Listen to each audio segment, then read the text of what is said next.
అసలు మహిళవేనా? ప్రజలను తాగుబోతులుగా మార్చి crime rate పెంచింది. బీఆర్ఎస్ నేతలపై షబ్బీర్ అలీ సంచలన విమర్శలు. తెలంగాణలో రాష్ట్ర రాజకీయాలు మరోసారి వేడెక్కాయి. బీఆర్ఎస్ నేతలపై రాష్ట్ర ప్రభుత్వ సలహాదారు షబ్బీర్ అలీ చేసిన విమర్శలు ఇప్పుడు పెద్ద చర్చకు దారితీస్తున్నాయి. షబ్బీర్ అలీ బుధవారం ఒక ప్రకటన విడుదల చేశారు. అందులో ఆయన బీఆర్ఎస్ నేతలను ఉద్దేశిస్తూ జైలుకు వెళ్లి వచ్చిన వాళ్లు రాష్ట్రంలో క్రైమ్ రేట్ పెరిగిందని మాట్లాడటం హాస్యాస్పదమని అన్నారు. షబ్బీర్ అలీ మాట్లాడుతూ బీఆర్ఎస్ ప్రభుత్వ హయాంలోనే రాష్ట్రంలో నేరాలు అధికంగా జరిగాయని ఘాటుగా విమర్శించారు. ఒక మహిళ లిక్కర్ వ్యాపారం చేసి ప్రజలను తాగుబోతులుగా మార్చి క్రైమ్ రేటు పెంచిందని ఆయన ఆరోపించారు. ఈ వ్యాఖ్యలు రాష్ట్ర వ్యాప్తంగా సంచలనంగా మారాయి.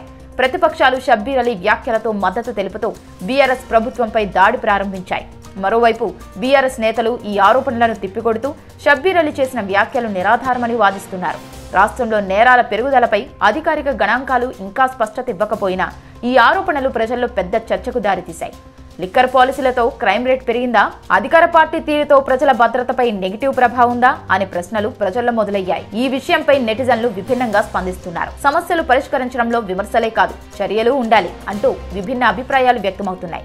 ఈ వ్యాఖ్యలు రాష్ట్ర రాజకీయాల్లో మరో చర్చకు నాంది పలికాయి. నేరాల పెరుగుదలతో ప్రజల భద్రత ఎక్కడికి వెళ్తుంది?